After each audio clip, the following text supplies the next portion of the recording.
Voici une nouvelle vidéo commentaire, avec pour commencer la vidéo sur pour ou contre l'allaitement en public. Alors il y a un commentaire d'une personne qui dit et puis on rappelle que les seins sont pas sexuels, la fonction de base n'est pas d'exciter les misogynes. Même si les seins des femmes servent à nourrir, il sert aussi justement d'excitation, parce que ça fait partie des attributs physiques qui servent à attirer le partenaire sexuel. Donc les seins, même si c'est pas l'attribut primaire, c'est un attribut secondaire. Donc quelque part, si les seins ont une fonction aussi sexuelle. Ensuite, sur la vidéo, prendre 2 pains par jour pour lutter contre l'écologie. Là, nous avons Maniac 0660 qui me dit « T'as pas compris mon avis, je pense qu'elle voulait surtout dire « Je n'adhère pas à cette mascarade. Ça n'a aucun sens de vouloir imposer quoi que ce soit à une infime partie de la population mondiale quand le reste du monde s'en tape royalement. Les Américains en tête avec leur gaz de schiste. Ils se proposent de nous vendre. Garde ta colère et ta bêtise pour toi. » Bah non, elle ne dit pas ça pour dire j'adhère pas à ça, elle le fait vraiment. Donc c'est pas simplement une métaphore. Donc le fait de prendre 2 bains, si, c'est anti-écologique. Ensuite, ce qu'il dit, c'est stupide, parce que si tout le monde faisait comme cette avocate, c'est-à-dire prendre 2 bains par jour, je peux vous assurer que le niveau, vraiment 2 bains par jour, hein, le niveau global de l'eau serait beaucoup moindre et il y aurait beaucoup plus de problèmes. Et encore là, je parle de la France. Mais donc c'est pareil, si on étale au reste du monde, ça serait juste impossible. Il n'y a pas assez de ressources en eau potable dans le monde pour assouvir 2 bains par jour à une personne. Ensuite, dans ma vidéo, transgenre contre la théorie des genres. Une personne qui me dit « Alors le genre a été inventé, car quand on parle du genre, on parle de tous les clichés du genre qui sont dans la société. Ce n'est pas naturel. » Alors je suis complètement en désaccord. Si, jusqu'à preuve du contraire, c'est naturel. Quand on parle de genre, on parle bien sûr le genre masculin, le genre féminin. Et après, tous les autres genres dérivés, transgenres, etc., non-genrés, tout ce que vous voulez. Mais à la base, dans la nature, il y a eu le genre masculin et le genre féminin. Pour qu'il y ait une reproduction, parce que je vous rappelle que c'est simplement le but de la vie. Le but de la vie, c'est que 2 choses perpétuent leur code génétique, avec la reproduction. Donc pour qu'il y ait reproduction, il faut bien un masculin, un féminin, pour la reproduction sexuée. Donc c'est complètement naturel de parler de genre. Et ce n'est pas quelque chose inventé par les humains, par la société, ou quoi que ce soit. Ensuite, la vidéo sur le climat après nous le déluge. Une personne qui met un commentaire que je voulais relever, qui est totalement vrai, qui me dit il n'existe pas de réchauffement climatique, l'hiver il fait froid et l'été il fait chaud, c'est normal, imparable. Et une autre personne qui me dit oui, on le voit grandement car les rayons du soleil traversent les murs étant donné que tu portes des lunettes de soleil. Donc oui, effectivement, il a pas tort, j'ai des lunettes de soleil en appartement. Ensuite, la vidéo sur la différence de salaire entre foot féminin et masculin. Une personne qui me dit en sélection américaine, Canada et anglaise, et peut-être d'autres en équipe nationale, les hommes et les femmes ont les mêmes primes. Alors déjà, si c'est pour l'Angleterre et même d'autres pays, effectivement c'est très bien. De toute façon, vous savez bien que dans le monde, chaque pays a des niveaux différents. Mais par exemple, pour les équipes américaines et canadiennes, le foot, le soccer masculin chez les hommes aux États-Unis, il est beaucoup moins évolué, on va dire, beaucoup moins répandu que le soccer chez les femmes. Le football aux États-Unis est beaucoup plus important pour les femmes que les hommes. Donc en même temps, ça m'étonnerait pas que du coup au niveau pro, ça soit plus égalisé, que les primes soient égales. Ensuite, la vidéo concernant le The Event, qui serait raciste. Une personne qui met « N'empêche, Amine et Billy, c'est des gros ingrats, parce que c'est le The Event qui les a fait exploser. » Mais en fait, peu importe. C'est pas parce que, même si vraiment ces gens avaient explosé grâce à cet événement, c'est pas pour ça qu'ils sont obligés d'y participer toute leur vie. C'est un événement qui est ponctuel. Si les gens sont invités, si les gens peuvent ou ont envie, ils y vont. S'ils n'ont pas envie, s'ils ont autre chose à faire ou qu'ils peuvent pas, ils y vont pas. Et ça doit pas être une obligation. Donc sur ça, même si éventuellement ça leur a fait augmenter leur compteur d'abonnés, c'est pas une obligation pour eux de devoir à chaque fois aller à cet événement. Ensuite, la vidéo concernant Alexandre Del Valle sur le livre noir à propos de Taïwan et de la Chine. On a un commentaire de Vasim GL qui nous dit avec un panneau danger livre noir médias d'extrême droite. Donc ça veut dire que les médias d'extrême droite, les gens qui sont invités dessus, on peut pas les entendre. Alors que les gens qui passent à la télé dans les médias traditionnels, qui sont en fait des médias pro-gouvernement et pro-Macron, ça veut dire que eux, ils sont légitimés, on a le droit de les écouter, et tout ce qu'ils disent, c'est pas de la merde. Après, effectivement, si les gens sont trop cons pour se rendre compte que ce qu'on entend dans les médias, c'est des idéologies, c'est tant pis pour eux. Mais pour les gens qui sont moins cons, ils le savent très bien que ce qui est diffusé dans la télé, dans les journaux, dans les magazines, dans les divertissements, c'est aussi une propagande. Une certaine propagande. Ils diffusent leurs idées, et ils condamnent les autres. Et c'est pas du tout neutre, les médias traditionnels. Donc là, dire attention, c'est un média d'extrême droite, et alors, encore une fois, la bêtise, c'est d'écouter que ce vers quoi on est,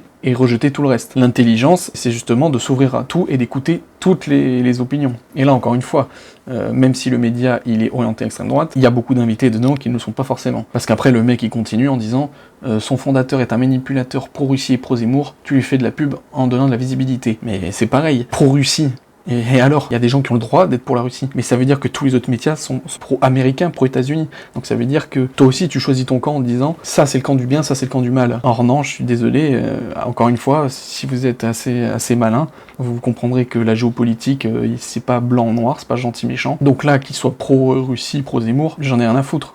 Moi, ce que je veux, c'est entendre des choses, des gens parler et voir ce qu'ils ont à dire. Vidéo de Michel Onfray concernant la France et l'Algérie. On a une personne donc, qui nous dit excusez-vous une seule fois et ça ira. Donc là, apparemment, j'ai l'impression que beaucoup d'Algériens, alors je ne sais pas si c'est des Algériens ou si c'est des Français d'origine algérienne qui commentent, mais en fait, j'ai l'impression que toute leur vie, en fait, parce qu'il y a eu beaucoup de fois, la France s'est excusée publiquement, il y a les présidents qui sont allés, qui ont reconnu que ces événements, que la guerre et tout ça, on a eu nos torts, mais t'as l'impression que ces gens-là, ils l'écoutent pas. Dès qu'on veut leur dire on s'excuse, ils écoutent pas, et après par contre, ça y est, ils crachent sur la France, ils disent toutes les choses qui vont pas et tout ça. Donc là, dans cette vidéo, Michel Onfray, il fait en sorte que l'Algérie en prenne aussi pour son grade. Là, on a un commentaire qui nous dit excusez-vous une seule fois et ça ira. Je l'invite à regarder sur internet des extraits où on voit des membres de la France s'excuser, et puis je pense que du coup ça ira pour lui. Ensuite, une autre personne qui parlait de oui, bah, c'est nous qui avons été les méchants colonisateurs, et moi je lui explique que c'est marrant que, bizarrement, on en veut à la France, mais on n'en veut pas aux Arabes, parce que je tiens quand même à rappeler aux Franco-Algériens que l'Algérie n'est pas arabe à la base, hein. Il y a des Berbères, voilà, des Kabyles, des Chaouis, il y a plein d'autres tribus, et c'est les Arabes qui sont venus d'Arabie, qui sont venus envahir leurs terres, imposer leur culture, leur culte, etc. Et ça, bizarrement, on n'en parle pas. Et donc là, il y a donc ce mec qui me répond, pourquoi vous perdez tout sens de lucidité une fois ce problème sur la table, en parlant de la colonisation? Moi, je lui réponds que justement, je n'ai absolument aucun problème avec la colonisation, c'est juste la loi du plus fort. Mais donc voilà, c'est le passé, la France s'est fait coloniser par plein de tribus, puis après par l'Empire romain, par des fois des rois espagnols, les rois anglais, l'Aquitaine ça a été anglais pendant longtemps. Enfin voilà, on a été colonisé plein de fois, et on n'est pas en train de pleurer devant l'Angleterre ou devant l'Italie à dire excusez-vous. Bah là, l'Algérie, ça serait bien qu'ils grandissent un peu pour ces gens-là, et qu'ils fassent pareil, qu'ils se disent bon ben maintenant vous êtes grands, hein, vous êtes vaccinés, vous êtes majeurs, donc bougez-vous le cul, arrêtez de demander à papa de s'excuser, et essayez de faire en sorte de bouger par vous-même. On a un commentaire intéressant d'une personne qui dit, en parlant donc des Algériens, ils ont la haine contre les Marocains aussi, alors qu'ils n'ont jamais colonisé l'Algérie. Une psychiatrie à ciel ouvert. Enfin, on a un commentaire d'une personne qui me dit, pauvre monsieur, vous jouez sur tous les tableaux, nous voilà bien. Donc je pense qu'il sous-entend que, suivant certaines vidéos, il pensait que j'étais peut-être pro-gauche, après en parlant ça touche à la colonisation, l'immigration, il doit se dire je suis pro-extrême droite, etc., etc. Sauf que, si il regarde bien, en fonction de mes vidéos, je suis pour et contre un tas de sujets qui vont à l'encontre de tous les partis politiques. Donc je sais pas en quoi ils pensent que je joue sur tous les tableaux. Justement, je suis plus authentique que la plupart des gens qui sont dans un parti politique, et que comme ils sont dans ce parti politique, ils ont une ligne politique, et du coup, même s'ils ont des idées, ils sont obligés de suivre cette ligne politique. Donc en fait, jouer sur les vrais tableaux, c'est plutôt les partis politiques, et ceux qui se disent de gauche, de droite, d'extrême gauche, d'extrême droite. Alors moi justement, j'ai mes idées, mes convictions, et je les étale pas sur des cases de partis politiques. Ensuite, concernant la vidéo entre la Russie et l'Ukraine, comme quoi donc l'Europe est incompétente face au conflit Russie-Ukraine, donc la vidéo avec Jacques Beau, des Incorrectibles, il y a une personne qui me marque... bah fallait rien faire, c'est ça, donc approuver une invasion illégale. Alors moi, de base, d'ailleurs, une de mes toutes premières vidéos, ça parlait de ça, de justement l'invasion de la Russie en Ukraine. On peut être pour, mais le problème, c'est que dans ce cas-là, il faut s'engager. Soit ouvertement, vous défendez un pays et vous êtes contre le principe d'invasion, donc vous partez en guerre, vous posez vos couilles, soit justement, vous êtes beaucoup plus diplomate, plus stratège, peu importe, et vous pouvez faire certaines sanctions, mais faut aussi être malin, penser à son pays, parce que si vous-même, vous n'êtes pas en guerre, alors ça sert à rien de vous mettre des bâtons dans les roues. Là, par exemple, ce qui se passe aujourd'hui, le peuple français subit intégralement ce qui se passe en Ukraine. Alors qu'en fait, on fait rien en Ukraine, on donne des armes. Et surtout qu'à la fin, c'est pas l'Ukraine qui va gagner, c'est la Russie. Donc ça veut dire qu'en fait, vraiment, là, la France, on est en train de se prostituer. On fait croire que oui, on est les gentils, on va faire des sanctions à la Russie, mais c'est nous les vrais perdants, c'est l'Occident, l'Europe les vrais perdants. Donc ne rien faire, oui, peut-être, ça peut être une bonne chose. Donc en tout cas, oui, la géopolitique, c'est quand même vraiment complexe. Ensuite, la vidéo avec Jean Messia sur le livre noir, où il parle donc de guerre systémique avec l'immigration, et il y a quelqu'un qui me met « Est-ce qu'il fait partie du grand remplacement, lui, l'Égyptien ?» Parce qu'il est d'origine égyptienne. Bah justement, non, il ne fait pas partie du grand remplacement, étant donné qu'il s'est assimilé à la culture française. Donc sur ça, il n'y a pas de problème. Ensuite, cette même personne me répond « Assimilé à toi, donc c'est toi qui décides qui est assimilé ou non ?» Ben en fait, déjà, c'est pas moi, mais c'est mon pays. C'est la France, c'est pas assimilé à moi, c'est assimilé à la France. Parce que, justement, assimilé à la culture française.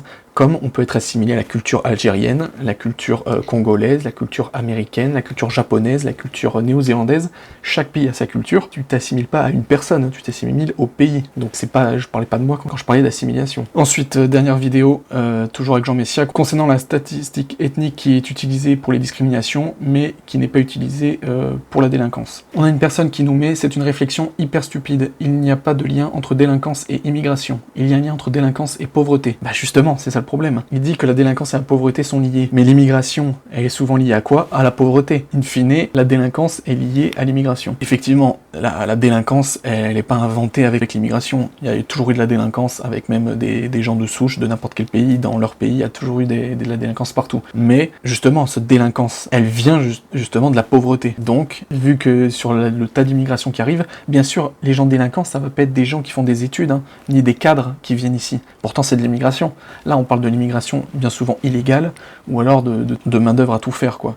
Où là, justement, c'est assimilé à de la pauvreté, et donc à de la délinquance. Enfin, on a une personne qui nous parle de l'universalisme. Il nous dit l'universalisme, il connaît, en parlant de Jean Messia, et il nous dit à un moment que donc l'universalisme, c'est la valeur principale de la Révolution française, instigée par les Lumières et fondatrice des républiques depuis lors. Je vois pas où l'universalisme est un principe de la Révolution française, étant donné que la Révolution, elle ne s'est pas faite par le peuple et les paysans, tout ce que vous voulez, elle s'est faite par les bourgeois, les hauts marchands, les gens qui avaient du fric, et qui ont voulu être calife à la place du calife, tout simplement. Et ils ont inventé cette belle connerie de démocratie à l'occidentale, où justement c'est eux qui gardent les rênes du pouvoir et qui font semblant en manipulant le peuple. Mais en gros, ils ont coupé la tête du roi pour se mettre à sa place. Donc l'universalisme, une belle connerie. Voilà, c'est tout pour les réactions commentaires.